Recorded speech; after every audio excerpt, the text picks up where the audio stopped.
Hello and welcome. Today I am joined by Dave Rennie, who's head of medical at Bristol City FC, also a physio, as I'm sure everyone knows as well. So Dave, how are you doing? I'm good, thanks. Thanks very much, Andy. Thanks for the invite on. No problem. So where are you currently? Currently in my home in Leicestershire, due to travel back down to Bristol on Friday. So I'm going to shoot down there and then prep just ahead of the restart on Monday. Go to your starts on Monday. Yeah, everyone back in. We've had a few lads in over the last sort of couple of weeks, either back end of rehabs or players who prefer to come in and do their closed season program on the pitches at the actual training ground itself. So we've already touched base with a lot of the squad already. And so when did you finish then? We finished 5 weeks ago. So we're just coming into, it'll be 6 weeks on Monday, basically, since we finished the season. And so in that time period, how many days have there been where you've had that zero contact with anyone? If you ask my wife, not enough, probably. Yeah, you probably, I don't know, 10 days maybe over a 6 week period. Yeah, that's better than I thought, actually. Yeah, it's not too bad. And I think as you get longer in the tooth, like me, you can learn that you don't have to be involved in every single decision. So I think that's one of probably the big learning things over your career, is that you don't always have to be that person that's contactable 24 hours a day. Yeah. And so where are you from originally then? Oh, crikey. Originally I was born in Scotland, but my dad was in the RAF, so we've lived the majority of my life in England, so hence the accent, much to my parents' disgust. Yeah, so I obviously said there, I was born in Scotland, but mainly grew up probably Wiltshire, in around the sort of Swindon area, and then I did a degree in sports science in London before doing my physio degree up in Nottingham. Right. So in terms of what made you want to get into doing sports science in the first place? I'd always, like most lads really, I'd always been involved in sport. So I was an international swimmer, an international triathlete. So it was, to be honest, I didn't tell my parents this at the time. It was probably another 3 years worth of training that I could get away with under the headline of I'm a student, rather than being a fully funded athlete, if you like, by them. So it was kind of an extension of that really. But that was really my genuine interest, was sort of human movement and fitness from that side of things. So it was a natural progression for me to really go into that sort of an area to do an undergrad degree. So those were your main sports? Yeah, completely different to the sport I'm now involved with. Very individual based sports. Very lonely sports. So both endurance based sports. So I was a long distance swimmer, so 400 freestyle, 1500 freestyle, 400 individual medley, 200 fly, those kind of events. And then obviously triathlon, by virtue of what it is going to take you a few hours to get through it. So it was quite a lonely existence as I grew up through my sports sort of journey, if you like, but completely different, as I said, to what I'm dealing with now. So what made you get into those sports then? I was good. I was good at them, I suppose. I think it's like anything. If you get enough rewards for something, then you probably stick at it a little bit longer. And I just kind of went from there. I didn't learn to swim till I was quite late. So I probably didn't learn to swim till I was about 8 years of age. But by the age of sort of 13, I would swim in on national teams with Scotland and those type of squads. So it was quite a quick progression from that side of things, but there was no family history of anyone competing in those type of sports. My younger sister, she went into swimming but didn't really get on with it. She was exceptional, but decided she didn't really fancy carrying it on, so she finished early. I just seemed to just keep going with it really. But no, it was good to me from that side of things.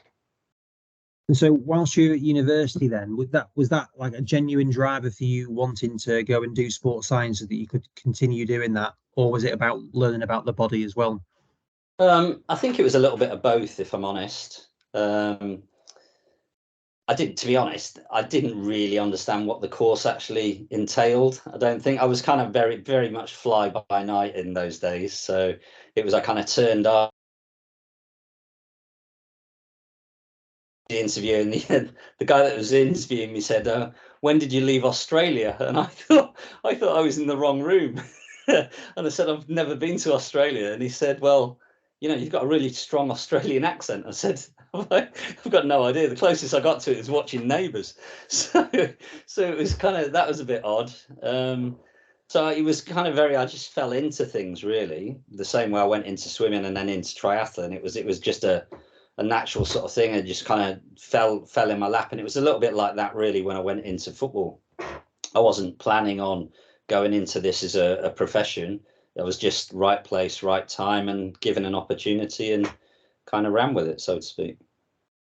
So for the sports science then, I mean, sports science is a massive subject area. Did you focus on any one particular area? We were talking about biomechanics before, but like, was there anything that you were really interested in?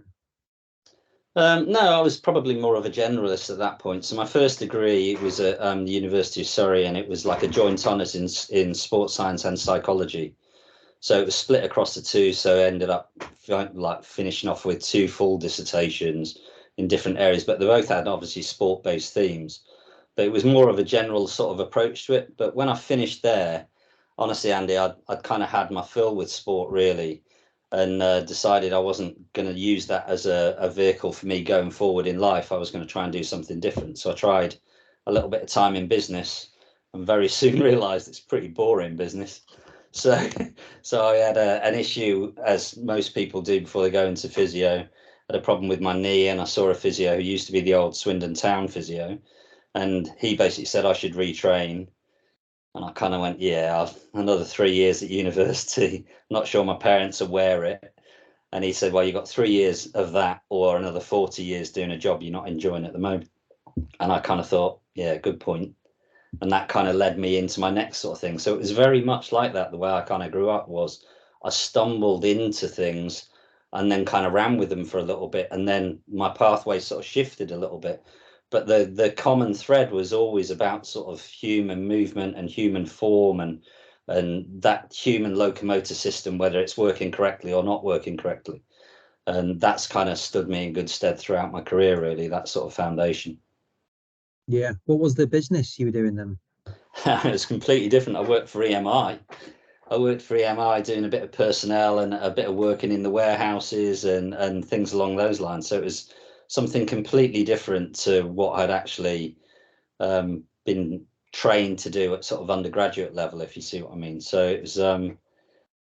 it was eye-opening, but again, another opportunity, another life experience that you can kind of draw on, which and I've had loads of those from, and you're probably the same when you're at uni, you get back and you've got bills to pay and you go off and you work. I've worked at tea factories, I've worked at packing factories, I've worked at shop blasting, metal work, and and welding I've tried. So, and all those kind of life experiences I've tried to merge into kind of my view of what I can bring to an environment, rather than this is the job you need to do and this is the role. I kind of try and take a role rather than a specific job description, if you see what I mean. And I think whether it's through my education sort of pathway or the jobs that I've taken, I've always kind of managed to make the most of them based on probably some of those life experiences I'd already gained. Oh, definitely. No, you just made me think. Yeah, I did tomato packing when we came back from university once, which it was hideous in one way, but you still learn it. I still got some memories from that were pretty good. Yeah. But I agree. I think you do learn from every single thing you do. You do pick up things, and even the bad one, maybe even more so the bad ones. Yeah, absolutely. Yeah. And from the people as well. I can remember going into some of the packing plants I worked at in Swindon, and like packing Christmas hampers and putting frozen turkeys in boxes and things like this, and me making a real meal of it, trying to figure out a quick way of doing something, and people who've been doing it for years and years looking at me and just like labeling you as, look at the university kid, aren't you bright?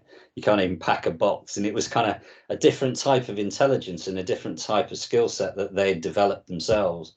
But even just learning from those type of people, I think gives you a different outlook and gives you other skills that you can kind of call on further down the track when you're exposed to those situations where you don't have an answer. You haven't seen what the likely outcome of those events are going to be, and you have to have that ability to reflect quickly and then make an informed decision based on a number of different likely outcomes, if you like. And so I think it's even things like even packing my chickens and my turkeys and stuff. I think I still learn from that. It's not on my CV, that, by the way. Might be good for your next job. Get it on there. Yeah, you never know. You never know. Listen, the way football is, right? Come Christmas, anything could be happening. I could be back on the packing line. Well, if we ever expand into food, logistics and distribution, I'll give you a shout. Brilliant. Thanks for that. So when you started doing your physio, so you had that experience with the Swindon Town physio. How did you initially start that then? Was that difficult to get onto that course? Yeah, again, it was one of those. I'd met with Kevin on a Wednesday evening. I got home thinking, oh, I could do with a new job. Don't really like the job I'm doing. I picked up a local paper in Swindon, opened it, and the first advert I read was for a physiotherapy assistant. And I thought, oh, that's a bit of a coincidence. I've just been speaking about this. And I thought, oh, I wonder what you need to do that. So I made a couple of calls because this was, I'm not as young as I look. So I made a couple of calls because the internet was only like, a flirtation in the mid 80s. So it was, I kind of made some calls, found out what skills you would need, did a little bit of research, and then basically rang a couple of physio schools. And I got 2 interviews, one's at King's and one's at Nottingham. I went to King's. They offered me a place on the course straight away. I went to Nottingham, which was a really tough school to get into. And the interview there again was hysterical, really, because I hadn't really prepped. I didn't really understand what physio was. I didn't understand. I kind of thought it's what I was doing now. But at the time, it was obviously I didn't understand you had physios on intensive care and you had physios on respiratory wards and neuro wards and all this type of stuff. So I had no idea about this. And I was getting asked these questions about what would I do with who would I treat if I was a senior physio on intensive care? And it's an elderly person or a young person with a family. Who would I dedicate my time to? And I was kind of just bundling my way through these questions thinking, what is this all about? Why is he asking me this? And then eventually he turned around and said, all right, so what skills do you need to be a good physio? And I said, I basically read out this list that I'd memorized the night before, which was things like need to be empathetic, good relationship skills, a good listener, and obviously a good sense of humor. And he just picked the papers up and stacked them on the desk, put them in his briefcase and said, you haven't got any of those skills. And I went, I have. And he went, well, prove it. And I just said, well, all right, good sense of humor. I applied for a place here, didn't I? And he just did up his briefcase, stood up and went, you'll do for me, and walked out. And I just thought, is it finished? I must have sat in the room for another 5 minutes afterwards. No idea what was going on. And then they came in and said, you have got a place if you want it. And I went, oh, great, thanks. And it was literally things like that. So that was me getting onto the course. But then after the course, it was kind of understanding the sort of depth of it. I kind of thought I could be fast tracked a little bit through it because I'd already done some anatomy and physiology, but the depth of knowledge that the physios have to go through within the sort of the early, or certainly that first year, the anatomy and the physiology we go through is different gravy to what I'd sort of experienced previously on my sports science course. And it has to be, really, because they're preparing you for a generalist career where you could work in outpatients for musculoskeletal conditions, but you can equally work, as I said, on intensive care or in geriatric medicine, neonatal medicine. There are so many different pathways that you could follow, or even research pathways. So it was really tricky. So they had to really hit you hard in that first year, and the fallout rate in the first year was significant. And it was really tricky, but it stood. And even to this day, my level of an anatomical knowledge and knowledge of systems and physiology and things along those lines has stood me in sort of good stead in terms of when I get into conversations with consultants, or I'm trying to rationalize or hypothesize where I am with a player, then I still go back to those core skills that I learned sort of back in the sort of 80s. And that's really key, really. And it's been a really good foundation stone for me, really, to do that. And then to go from there to work in the NHS itself was huge. I learned so much from so many good physiotherapists that are dealing with systems that even back in the 80s were tricky, really tricky, and really under-resourced and underfunded to where they are now, which is, you know, is horrific, really, in terms of the amount of pressure on these people to try and effect a change with patients who've got really chronic conditions, because they don't get access to the resources in the appropriate time frame. So it becomes so much more difficult to actually come out with a positive outcome for the patient. So I learned huge amounts from that sort of opportunity to go into the NHS, really. Mm. And was there ever, if you said it was really difficult, especially year one, was there ever a point when you thought, this is not for me? No, not at all. No, I kind of got it. It was weird. It was a little bit like when I was at school. I either get on or I don't get on, and I make my mind up pretty quickly. If I've got a teacher and they're not engaged with me, I'm very rare I'm going to engage with them. And I found things like, so when I was at school and I was struggling with biology, when I transferred and went on to human biology, I went from like a CD student to a straight A student, and it was the same with the physiotherapy. I just kind of it wasn't easy, it definitely wasn't easy, but the concepts and my ability to rationalize where things were going became a lot more logical to me, really. And I think that's kind of followed me through the rest of my career, as I've kind of gone from NHS purely as a physio to research related positions within the NHS, and then private practice, before I then started to drift into sports related physio from there. And it has definitely stood me in really good stead. So what, in the NHS, which department were you in when you graduated? I went straight into outpatient orthopedics, so it was anything from back pain, you know, frozen shoulders, knee meniscectomies, all of those kind of things. So outpatient, so you twist your ankle at the weekend, we see you 4 months later with a grossly swollen, horrific looking ankle, and you're still mobilizing on the crutches they gave you in A&E on day one. It was really tricky from that side of things, but I learned from some fantastic people and senior sort of therapists that sat over the top of me at that time, from Andrew Clements and Paul Stanton, Mike Gleason. There's so many different sort of people that I worked in those departments. Richard Wood, another one, who obviously then went on to be my best man, in fact, but he like taught me a lot in and around how to objectify sort of that sort of assessment process, and to really understand how one thing can lead to another and another, and then how that may get you to this point. And it allowed me to rationalize my thought so that I could actually follow a pathway. And it's been really good for me, really. It was a really good foundation. So I started there, then went up to the wards to orthopedics, and then I was sent away on a placement where I disagreed, if I'm honest, with going on the placement. I didn't think it was going to further me as a physiotherapist. I felt that my area, my niche, was going to be orthopedics or musculoskeletal rated sort of rehab.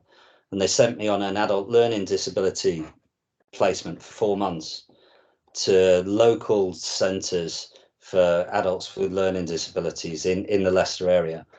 And I kind of put up a little bit of a fight about it initially and said, like, I think this is just going to hold my career for 4 months. And to be honest, I look back at it now and I think, wow, what an arrogant little so-and-so you must have been at that time.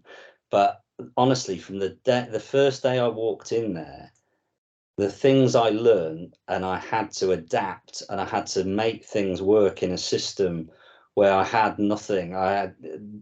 you couldn't bring like some of the equipment that we're working with now. It's like fast compared to what these guys had. If they had a beanbag in there for us to operate with, it was a major event. And it was how we could do that with a group of adults in terms of trying to keep them mobile and keep tissue length and keep strength, and trying to help them with gait and with daily sort of activities of daily living. I learned huge amounts about that, about learning and working with other professions like speech and language therapists, occupational therapists, to try and create a package of care for an individual who a lot of the time was almost being failed by the lack of resource within that area. And that, again, you kind of look, and I know there'll be a lot of football clubs who aren't fortunate enough to have some of the things that I had at Leicester, or that I now have at Bristol City, for example, who are working at lower levels, either in conference or in Leagues 2, or even in Leagues 1, probably even into the Championship where I am now. It's not a level playing field. But what I learned in adult learning disabilities has stood me in good stead for those times when I didn't have access to those things, and I had to be innovative. I had to think of different ways of overcoming that obstacle and passing that barrier, and still affecting a change within the player or the patient that sat in front of me. And so the skills that I learned in there, whether they were relationship skills or innovation based sort of skills, I'm not sure, but they've been all of the way through my career. They've been probably one of the key foundations, really. So that 4-month placement, I think they were definitely right. I was definitely wrong. So I can say that now, and I've said that to them since. But it's been a real pleasure having that foundation. And some of the therapists I work with now have come through that same sort of school, where they've gone and got some groundings in the NHS rather than purely come straight into sport. And I really, really appreciate that. And it humbles me that someone can go back into that sort of thing and then come into professional game, or vice versa, to try and maintain their career pathway in whatever way they seem fit. Yeah, and so when you were doing this then, did you have a clear pathway of what you wanted to ultimately be getting into? Have you been listening to me? Turkey distribution. Yeah, correct. Yeah, that's where you stopped. No, I had absolutely no idea. So I kind of went. So I went from the ward-based work in the hospital to a research role with an orthopedic surgeon called Joe Harper, who is no longer with us. He died of cancer a number of years ago, and he was fantastic. But again, it was an area I kind of got, and I could see it. And we would go to X-ray meetings in the morning, and he would call out his registrars and his SHOs and put X-rays up, and he would ask them a question and then say, "Do not make me ask the physio, because he will embarrass you." And they would put the X-ray out, and they would stumble their way through and guess at this or that, and I'd go, "Yeah, there's a fracture of the radial head here, and blah blah blah, and you can see this is the sign." And he'd just go, "You're an embarrassment, a lot of you. You need to get out and go and read." And it was kind of that, and he kind of molded me into research physio, and so I did some work with him on fractured neck of femurs and published a little bit there.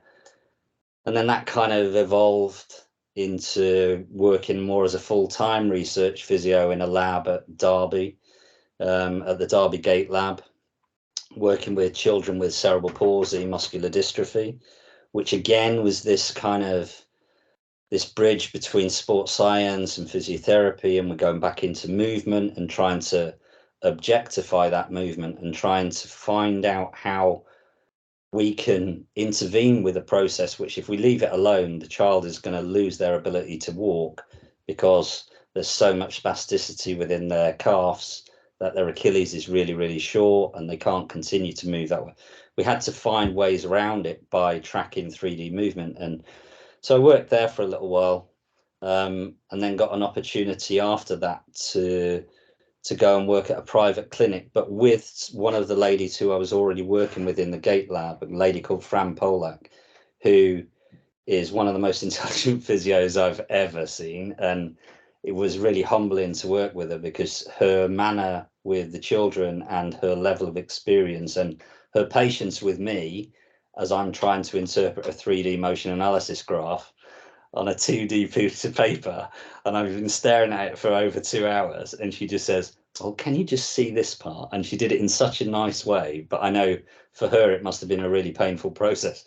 But she offered me a position at their private clinic where they were trying to set up a biomechanics lab, and it was really there that I kind of got more involved in that. And it was a private outpatient clinic, so I was still being a physio, but then at the weekends we were going out to clubs and we were trying to sell them this idea in and around biomechanics and how that could help physios working in the game understand their players a little bit more three-dimensionally, and could hopefully try and offset some of the issues that we see within injuries and overload mechanisms, etc.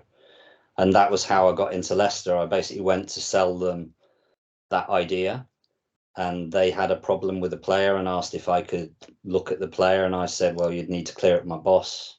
I did that, helped them with the player, and then I got offered a job after that, really. And it was, so again, it was a completely non-scripted, non-planned move. I went out one morning as a private physio and came back, in a couple of days later as a fully fledged physio within the football industry, which, just no idea at all. How excited were you though when you getting offered that? Because you said you'd kind of been turned off sport a bit when you were at university. I think it was the environment generally was really exciting, and I think the club, Leicester City at the time, you need to remember Martin O'Neill was the manager, so this was back in sort of '99. He was the manager. They'd just lost the League Cup to Spurs. They were an established top 10 Premier League team. They had everything, and I kind of looked and just thought, wow, this could be a real different challenge for me, but a really exciting, innovative sort of practice that I could try and get my teeth into. And luckily, Judith Pitbrook, one of the ladies that I worked with, the other sort of co-director at this company in Loughborough, who worked with Fran, she basically said, yeah, it's okay, go on, it's your dream. You want to go and work in professional sport, go and do it. It wasn't really my dream. It was just kind of there. And I just thought, well, this would be another challenge, and kind of got involved and realized that we were only scratching the surface at what you could actually look at within that area, because they had nothing really. When I really got in and looked, they didn't have so many systems that people would now think of as, second rate. Like they didn't have a heart rate belt in the whole club. It was all that side of things. The indoor gym area was a tennis court. So the indoor AstroTurf was being used as a tennis court by the assistant manager and the first team coach, rather than it being used as a facility for the football club. And there were people like the first team coach would run on the treadmill with a cigarette out of the corner of his mouth. And there was all of this sort of stuff, it was like really eye-opening. But it was a real challenge again for me in that I was a non-professional player. I hadn't got that area. So for me, I have this saying, I say, football's, it's run by ex-players for players. So when in the sort of late 90s, when I came into it, it was very much I was called the civilian. And that's how I was viewed. Whilst the manager understood I was a professional, and he was always professional with me and was fine, some of the other members of staff, who I won't name, but they know who they are, but the other ones they know, and they would call me, oh, here comes the civilian, here comes the civilian. And it was just because you hadn't got that years of experience in the game, they were quite wary of you at the time, and you had to really find a way of winning them over before you could actually change anything within the game. And again, it came back to a lot of those skills that I learned earlier on in my career in the NHS in particular. And then whilst I was packing my turkeys and all of those kind of things, and what I learned as I went through my university interviews and university courses, I kind of learned how to meander and work my way through those tricky relationships and build stronger relationships to then be able to affect a change within the environment I was really working in. So was it O'Neill who offered you the job, and like, did he give you the remit, carte blanche, to say, look, we need this, or do you just spot it? Um, it was O'Neill that gave me the job. He wanted to bring me in as a physio initially, but they already had two physios. So because obviously I'd done some work with this player and had taken quite a significant amount of weight off the player, as well as rectifying his physical incapacity, if you like. He brought me in as a fitness coach. So eventually I came in with that, but it was really clear after a month or so of being in there. The other two physios were on their sort of fast track physio courses paid for through the PFA, but weren't actually qualified physios. So there was still some of the rehabs were, they were walking around with a textbook in the hand while they were talking to the player. And I was thinking, this is a bit tricky. And then the players would start coming to me and saying, what would you suggest I do with this? And it kind of evolved from there. And Peter Taylor changed me from being head of fitness, or I say head of fitness, I was the only fitness person there. So taking me from that role to make me head of physiotherapy, and it kind of evolved from there really. And then I obviously went on to lead the medical team at Leicester for probably the best part of 21 years, I think. Yeah, no, that's crazy. Yeah, O'Neill. I mean, I remember that Leicester era. That was pretty amazing, wasn't it? It was like Matt Elliott and Yeah. Robbie Savage, and Pearson was a player there as well, wasn't he? Then Sorry. Pearson was playing there as well. No, he wasn't. He wasn't there as a player. We had some really good players. So Neil Lennon, Muzzy Izzet, Robbie Savage. All of those type of players were there. We had Stan Collymore. He was lively. We I had was thinking of Steve Walsh actually. That was getting it to the Steve Walsh. news. Yeah, Steve. Yeah. Yeah, he was there. He was the bane of my life. He was not. I don't mind saying it here. He would come into the treatment room on a Friday morning, and he was hysterical. And he'd go, "Oh, Dave, I'm really struggling. I won't be able to train today." And I go, "Oh, right, Walshy, it's like 10 past 10. You're due to go out in 20 minutes." I said, "What do you want me to do about it?" And I said, "What's wrong?" And I'd assess him, and I go, I think you'd be okay." And he go, "No, no, I can't do it, can't do it." And I said, "Okay, so you want me to go and tell the manager you can't train now?" And I'd go down to the manager's office and be frog marched straight back out of it. And it was one of those. And then I'd go down and I'd look out of the window of the treatment room, and he'd be out there training. And I'm thinking, what are you doing to me? So there was a lot of learning that went on from that side of things that was tricky initially, until I'd sort of earned my stripes, if you like, within the sort of game. So the players they test you. They test you with a lot of things in there, and you have to earn your respect. And once you've got the respect in the area, then it's really rewarding from that side of things, because you get a lot back from the players, you get a lot back from the staff members in terms of things that you've helped to change, and you've helped to develop and manage for the club, for their good, but also for the club's benefit as well. Yeah, and how did you find just the environment? Because you like, mentioned some real strong characters there. Like Neil Lennon was probably there as well, was he then? And Muzzy Izzet and those guys. Yeah, initially it was quite backwards, probably. I don't mean that in a negative way at all. It was just that it had never really. It was almost in a transitionary phase. I'd done a little bit of sports related stuff at Leicester Tigers before with their under 21s, and that was just on the cusp of rugby unions just changing from the amateur game into the professional game. But when I looked at it from that, and I'd been working with people who were architects and who were doctors and bankers working as rugby players, or playing rugby in their part time, but getting paid a little bit towards it, boot money, it almost felt that even though they were amateur, they were probably more professional than what I'd come into in the footballing side of things. And so it took a little while to sort of find my feet and understand the pace at which we were going to transition and improve. But it didn't take sports science very long, really, to start pushing the boundaries with that and starting to accelerate that process. So it became more apparent that we had to start to objectify training loads. We had to objectify our rehab loads. And we used some of the equipment that we've talked about in terms of heart rate belts or GPS related systems. And we had to try and feed those in, but those things don't you can't change to that overnight. You can't go from having nothing to having everything. You have to drip feed it in and get people used to it, and then evaluate how best we can use it. And that was a real challenge in the early days. But by certainly sort of 2008, when Nigel Pearson came, and we'd been relegated the season before down into League One, lowest ever league position that Leicester had ever been sort of relegated to.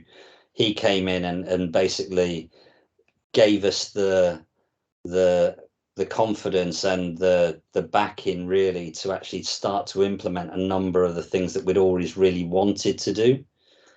So from the GPS related stuff and all of the heart rates, and then us really taking a part in how we can modify and manage training loads as well. So that came in there, and we had a few really successful seasons with Nigel as a result of that. And then that really gave us a lot of the sort of foundations that we needed, really sort of to move on from there and to develop, in terms of taking those next steps from obviously immediate promotion from League One into the Championships, 2 seasons where we missed out in the playoffs, and then actually to get promoted from there up into the Premier League. All of those foundation stones were laid back in the sort of 2007-8 season when we were in League One. So, and it wasn't just the equipment, it was the philosophies and the way the people related and worked together collaboratively, which was really, really unique to things that I'd seen at that point. Because up till then, it was still very much silo working. You're a physio, go and sit in the treatment room. You're a strength and conditioning coach, go in the gym. Don't speak to each other. You don't go across there. You don't touch his weight system. You just deal with them while they're on a treatment bed. And then when they go outside, give them to the fitness coach and things like that. It was very silo-based mentality. To when Nige came in, it was very much more inclusive. Everyone had a voice. It wasn't a hierarchical model anymore, which it certainly was when I first arrived in football, where the manager was an autocrat, made nearly all of the decisions, to now where we're sort of mid 2000s, when Nige flattened the whole of that structure, and he was still a manager and would still make the decisions, but he wanted to be informed about the entire process. So he wanted to know what 11 I would play on a Saturday, rather than the one he wanted to play, because he said I would see it in a different light. And he would take all of those ideas and assimilate them, and then come out with his plan, and then we would back that plan because we'd all had our say. And it was a really nice way of working, and it's something that I've tried to sort of take on in some of the leadership roles I've sort of done since then, to try and incorporate that flattened sort of hierarchy and a more inclusive one, which fosters collaboration, is really the mainstay of its focus. So when the team has gone down 2 divisions then over a period of time, did the staff, the medical staff, or the staff in general reduce? And if that is the case, did that help having a smaller number of team to be able to do this collaboration? No, not really. As I said, when I first went in '99, we had 2 physios there at the time, and then me as a sports scientist, fitness coach.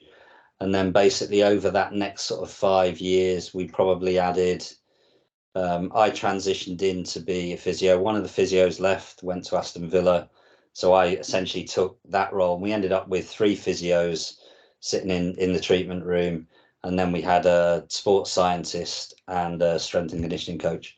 And it just kind of merged from there. And now the team evolves generically over time. It's quite an organic process from that side of things, providing you're successful, or you tend to sit with a certain number of staff. But I don't think the size of the team is the stumbling block when it comes to collaborative working. It's how you generally understand what everyone's roles and responsibilities are, but equally not have a big enough ego that you can actually sit there and go, that's a really good point. And that's completely different to what I would have done. But I'll take that. And if we were to do that, how do we think this would play out? As soon as we can get into those type of discussions, it almost snowballs, so that the process becomes a lot easier and more manageable for us, because all of a sudden the pressure isn't purely on me anymore as a departmental head. Everyone's fingerprints are across the whole of the process. and the process is being like checked by everybody. It's not, I'm not going to be the sort of single point of failure, if you like, to use a business term. So everyone's sort of involved and committed, and it becomes a really sustainable sort of project from that point onwards. And that's the key bit. So to keep people going, particularly in a football season where you play 50 to 55 games and you're on the road a lot of the time, you have to have those relationships where there's more to it than work. You have to have an identity as for yourself and for the other staff that you're working with. They have to have their own identity. Their identity isn't that they're a physio or that they're a sports scientist. They have to be their own person, and then they have to be a sports scientist as well. But it has to have that sort of blend, so that it actually allows us to develop more as a group and to understand one another, and really importantly, to cover for one another when things aren't going quite so well. So we make thousands of decisions in a course of a season, and not all of them go very well because, as I said to you before, we don't have the blueprint. No club has the blueprint. So every team wins games, every team loses games, draws games. They get injuries, they have poor performances. So no one completely knows, and everyone says they think they know what the best process is, but generally speaking, we don't. So it's even now, sort of me, sort of 23, 24 seasons on in football, I'm still asking questions that I haven't answered since 1999. I'm still looking for the holy grail. What does it look like, and how can we factor this in? How can I understand it better? It's really tricky, but if you try and do it on your own, it's a really lonely place. So you have to have a team around you that can help support you as a leader and can help support the growth of the department without it being an egotistical thing to do. So those departments I've been involved with, or other clubs that I've seen people leading those departments, where you have a big ego sitting within it and it becomes about them rather than about the outcome, which is the performance or the development of the player or the club itself. It becomes about them. That's not what it should be, really. We're not employed to do that. It's you're kind of self-employed, but you're not. You're there for the goodness of the club. They're the ones that are paying your wages and to help support and nurture the development of the players. You can't do that if you've got lots of people that are trying to build their own little empires within the club. It has to be where everyone is on the same page. They all understand the end goal, where we'd like to be, and they understand the barriers that we're going to have to cross and jump in order to get to that. But to do it, we can only do it if we're all pushing the same way, really. So that's kind of the big thing for us, really, in terms of the development within the sort of career pathway that I've talked about. And so when you're recruiting people and you're interviewing them, how do you find that you can roughly know if they're a good physio? You know, speak to people because it's quite a small world, but how else do you find that out? Yeah, we set them different tasks to do. So I like to see how they perform in different things. It's great. And I've read some unbelievable CVs, And then I've seen someone walk through the door and I've looked back at the CV to check I'm looking at the same person, because they just don't fit what's written on the piece of paper in front of me. And I think we're a player facing part of the organization. So we have to be able to relate to players. So some of the academic qualifications that we all leave with, so whether we've got PhDs or masters or whatever, it doesn't really matter. And a player doesn't care. And a manager doesn't really care. Because if you can't relate to the person who's sat on the treatment bed, or who you're trying to have a difficult conversation with on the pitch because their metrics aren't where they need to be, and they're not doing the job that they've been asked to do for the team, and that's costing us. If you can't have those conversations and you don't have that relationships which strong enough to have positive as well as negative conversations, it doesn't really matter. And they're the kind of key things, is to understand that side of the nuance of the job. So when you do the interview, I have to see them in different guises. So I'll ask them to do a presentation on something relatively low key that might test their level of knowledge in terms of the literature and or the applied setting. But really what I'm looking for is reading between the lines to say, okay, so can you talk upwards to a managerial level or a CEO? Can you put it into those words? But also, can you bring it back down to a player who's scared and who's worried about his career or his contract, and he's just turned 19 and he's got these issues or those issues? And it's finding that out. But then the big one for me then is we'll do some physical tasks with them. If I'm interviewing for a sports scientist, they'll do some work on the field and I'll see how they interact with some of the players, or in the gym if it's an S&C coach. But again, it's never just me that does the interview, it's the others, but it always tends to come back to, and my big one is always, could I sit on a bus with him to Carlisle?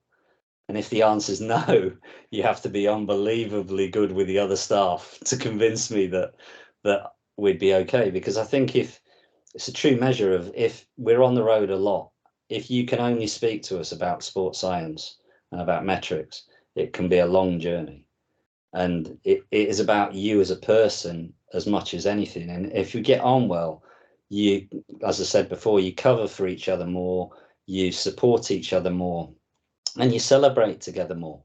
And they're real key things, because not every team in the division can win, and not every team wins the FA Cup or the League Cup or anything else like that. So lots of people who have worked in the game significantly longer than me haven't had the opportunity to lift up some silverware or be part of that team that's gone through that process to win that trophy, etc.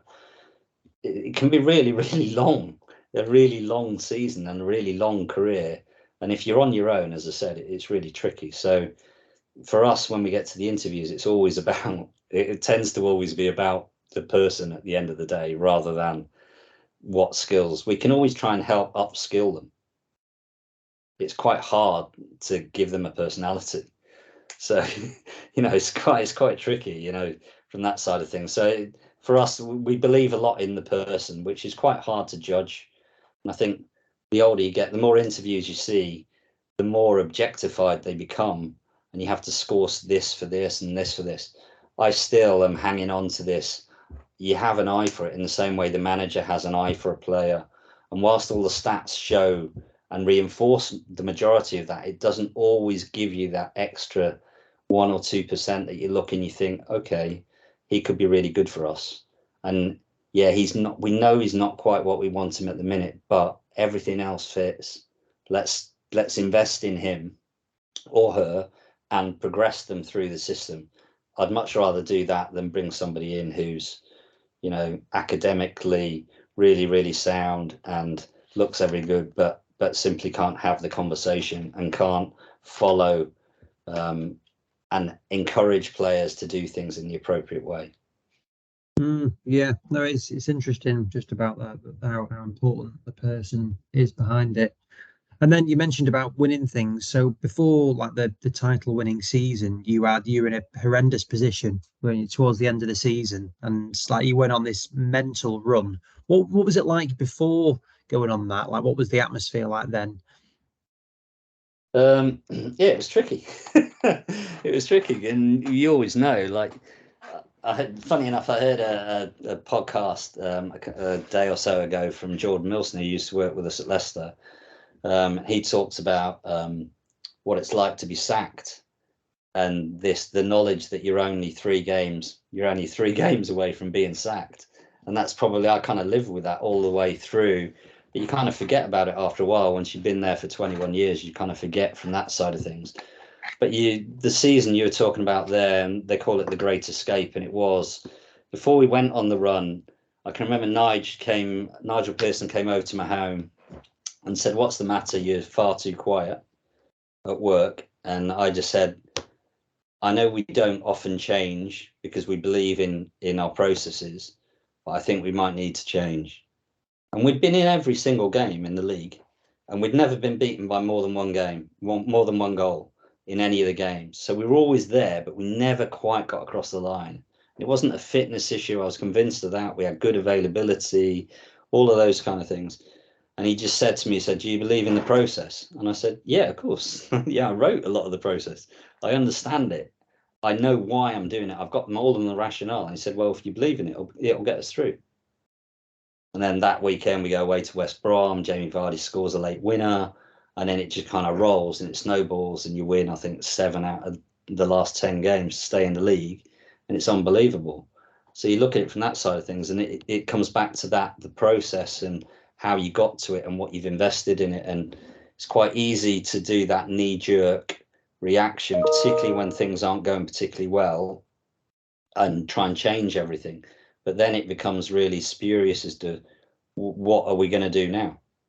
And we've got no experience in this. We've got no testing in that. So we don't know if that's even going to be even less effective. So, but having that strength, and that was a great example of someone like a manager coming to your home and saying, no, listen, this is good. What we're doing, we're fine. Don't worry, we'll be okay. And that was, that was really eye-opening for me, that someone believed in the process more than I did, and I wrote some of the stuff. So, but yeah, no, it was good. It was tricky, but it was nice. It was a really nice feeling at the end of that season to have stayed up.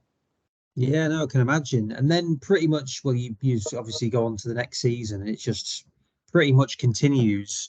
Yeah. So what was that like? I know Pearson, the manager, had left at that point.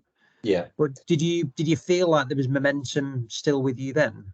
Yeah, they'd already done a lot of the recruitment. So they'd already recruited Riyad Mahrez, they'd already recruited Shinji Okazaki, Christian Fuchs, Robert Huth, all of those players that came in and went on to win the title. So they were already done. They were already in the building, and they were on our programs over the summer, and were fine, and were steady players. They weren't eye-watering players by any stretch. The entire team, when you look at it, they call it a band of brothers if you read the internet, but it was a band of misfits, really. Nobody really wanted any of them.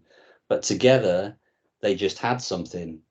And it kind of, some of it was from the season before, some of it just kind of rolled with some of the new players. They just added a little bit more to us, Kante in particular. And Claudio basically came in and was told that he had to work along with the processes that the existing staff had. So Claudio would take sessions generally on a Thursday and do a little bit of tactical work, but very hands off. And then we go to the games, and the team just carried on the momentum from the season before. And I can remember my wife at Christmas said to me, you could win the league. And I laughed. I said, "Don't be ridiculous. This is Premier League. This is Leicester City." And she just said, "Yeah, you could win the league." I said, No. I said, "All of the big clubs are going to wake up in a minute, and they'll come, and we're not going to be able to continue winning," because we were winning like 1-0, 1-0, 1-0. It was like an Arsenal team. And we kind of got to that sort of stage. But by the time they kind of got their momentum going, we were already too far gone. And then Spurs were probably our nearest sort of challengers at the time, and they didn't have a great end to the season. And I know there's a few terrace songs about that, which is quite funny, but that's kind of what it was. And we got across the line, and it was, an unbelievable opportunity for me and for all of the staff that I worked with to be involved in that kind of a journey, really, almost from sort of 2007-8 in League One to come right through the structure again, up into that sort of higher echelon, and then secure a place, and then go on and be part of a team that won the Premier League it's Roy of the Rovers stuff, really, for anybody, isn't it? So even for a player, let alone a member of staff. So it's certainly nothing that I dreamed I would ever be part of. Yeah, no, it really was mental. And I read Vardy's book a few months ago, and I really enjoyed hearing his backstory. And he struggled, from what he said in that as well, initially to kind of bed in. But like, what was, because he fit exactly into that characteristic, 24 or whatever he was then. But what was he like? Because what a top player he turned into. Yeah. If you'd seen him when he first arrived, you'd have wondered whether he was in the wrong room when he came for his medical. He's a real character. He's a real character, and he's very tenacious, and he says what he says, basically. There's no airs and graces to it, and he plays in the same way. He doesn't apologise for who he is. He will never back down in an argument about something along those. And when he came with the mentality of a kind of lower league player. And it was kind of almost a throwback for me to kind of where I was when I first came into the game, with, you know, some of the players turning up and they'd come straight from clubs and things along those lines to train. And, you know, they're running around and still half cut and that side of sort of scenario. And Vards was a little bit like that when he sort of first arrived. But some of that, I think, was genuinely, and I think he probably says it in his book, is he talks about that, the real belief about whether or not he was going to be good enough at that level. And because it's tricky where we work, isn't it? It's generally a male-dominated profession.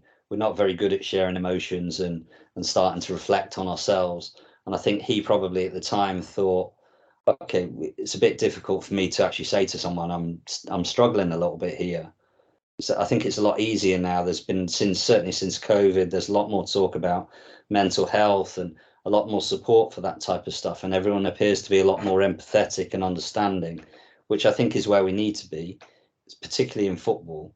It used to be really macho and it was a bit cutthroat, and it was seen as a weakness if you came like that. So I can understand why he didn't necessarily feel initially able to say, you know, I'm going out most nights rather than actually going home and resting because I'm worried about coming in and not being good enough the next day or being good enough at the next game. But he was, you know, a testament to himself. He turned himself around with the help of Becky and has done really, really well for himself since, and is really good, a good professional and a really, really nice person as well. No, it's great. And then you mentioned about like the struggles of things, and then so we were talking before about you leaving the club, and you'd been there for 21 years at that point. And what was it like from your perspective?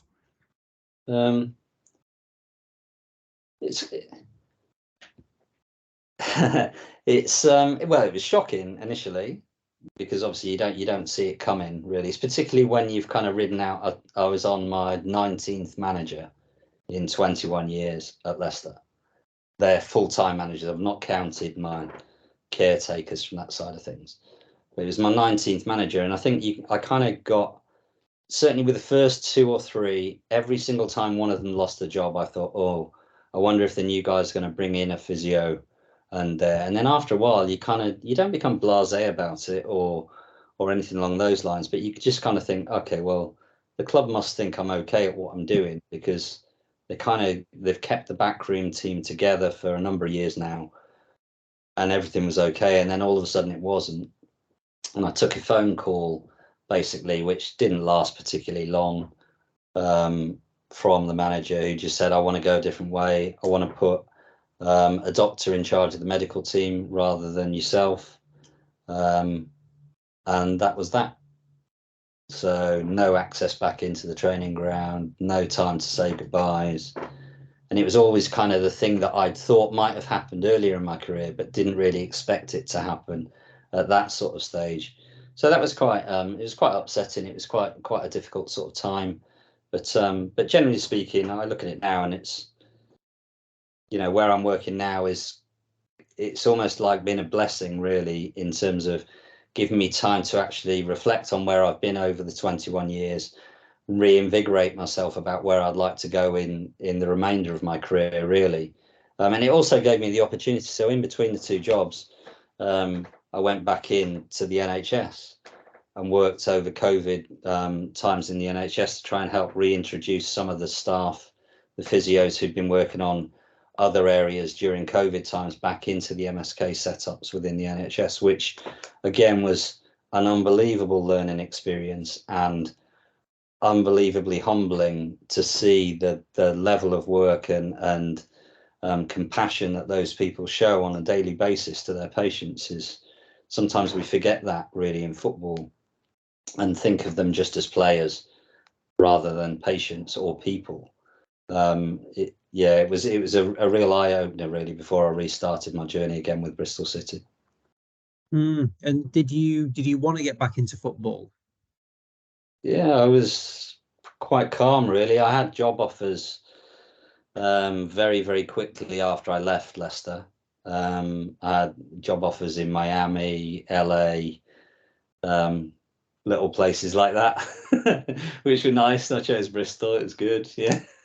So it was really good. No, from that side of things, I didn't really.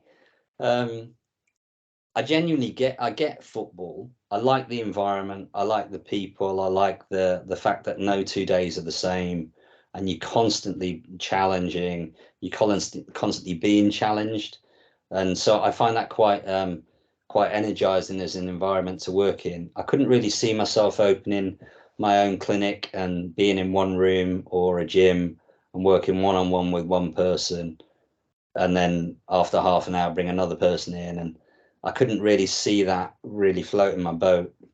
It was more about the rehab and really interacting and pushing individuals to better themselves. And I know there are different things I could have done, but yeah, it was a natural progression, and particularly when somebody that obviously I respect a lot in terms of Nigel, when he came back and said, "Listen, I really want you to come to Bristol, come down and have a look and meet the owners and see what the project looks like." And it was really an offer I couldn't really refuse, to be honest.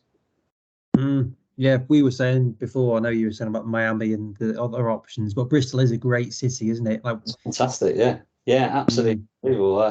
I said to you earlier, I had no idea really. I'd been a number of times with football and had gone, the usual football routine. You get up in the morning, you jump back on, you're in the hotel, you jump on the team coach, go to the stadium, get back on the team coach, go back home.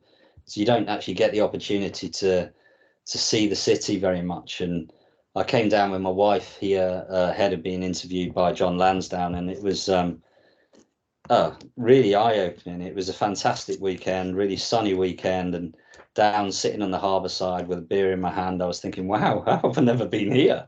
Nothing to do with the football. It was just the city. It really is.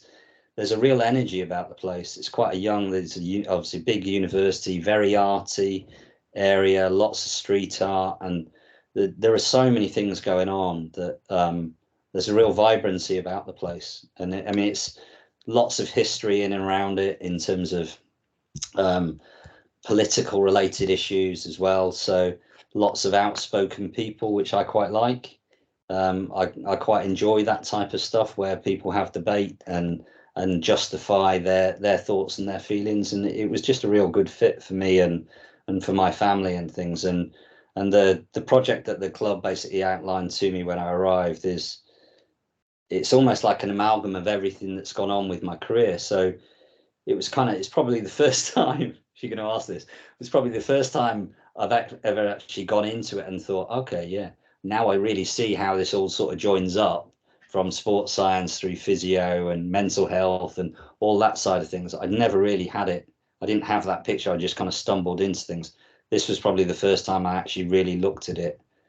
And maybe it might have been having the year over COVID out of football and working in the NHS, in that sort of setting with like Laura Meadows and some of the guys in Glenfield Hospital in Leicester, working with them, I think might have been the point where I had time to actually reflect on where I was and what I would really like to do in the sort of final. I'm not a spring chicken anymore. So in the final years of my sort of career pathway, I wanted to do something that was meaningful and could not be a legacy for me, but invigorate me at that sort of time and still continue to challenge me sort of moving forwards. So what would your advice be for people either in sport or wanting to get into sport? Like what do you think makes you be successful in that area? Yeah, you need to be really fluid. You need to be hard-skinned. So fluid in your thinking and your approach. And you need to understand that if you want to try and change something, that you might have to go around the houses to do it. So you might have to be inventive as to how you can get those sort of processes through. You need to be hard skinned, because just because you've got a number of letters after your name, it means very, very little to a football player or to a football manager or even to a board member. They look and just go, well, listen, that's your job. Just get on and do your job. And it can be that. So you have to grow quite a thick skin, but you have to be brave enough to stand up for your own convictions and your own thoughts. But you have to be innovative. The biggest thing is have that innovation where you can actually question things, because the status quo, trust me, if you just maintain the status quo in professional sport, the team will definitely go backwards and you will stifle your development. You have to look outward, and you have to actually look for your network to support you, and park your ego, and really look to try and grab as many ideas from as many different sources as you possibly can, and not worry about it. You're not stealing the ideas, you're just listening to them and incorporating them within your own hypotheses, your own structure, your own pathway, if you like. And you take 2/3 of this one, 1/5 of that one, and that's what makes you an individual practitioner. And that's when you become valuable. And as soon as you can show your value to a team, then you'll have a good career pathway ahead of you. But it's a continually changing one, so you can never just sit, oh, I've cracked it, because none of us have cracked it. I can assure you that even after 23 years, as I said, I'm still asking the same questions, and still looking for answers. It's tricky, but it's an exciting, energizing place to work. So get on the bus. Yeah, no, very much so. No, well, thank you for sharing that. And you've definitely made me want to come down and see you at Bristol at some point. So I'll let you know when I'm down there. But I really appreciate you sharing your time on that and the stories. And yeah, I appreciate it. Good luck with what you've got coming up. That's brilliant. Thanks again. Okay, cheers, No problem. Cheers. Cheers, Dave. All the best. Bye-bye.